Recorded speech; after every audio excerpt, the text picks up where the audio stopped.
Bones. Som a la llibreria Claret, a Barcelona, aquí a la part central religiosa, i aquí, entre les novetats d'aquesta taula en català, teniu aquest llibre que és una joia, un tresor que és el que us vull presentar. 365 dies amb Maria.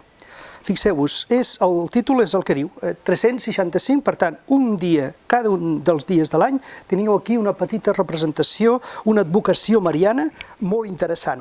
L'autor és l'Àngel Rodríguez, aquest que ja coneixeu de Girona, aquest periodista, està vinculat molt al bisbat, que fa 3 anys va fer també aquest altre llibre amb Claret, amb nosaltres, 31 santuaris.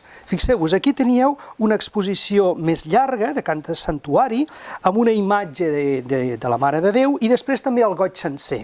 En aquest segon llibre, evidentment no hi cabien tantes coses, perquè en 365 dies no hi caben, però teniu també una mica d'història del santuari, de la imatge, i després una part dels goigs.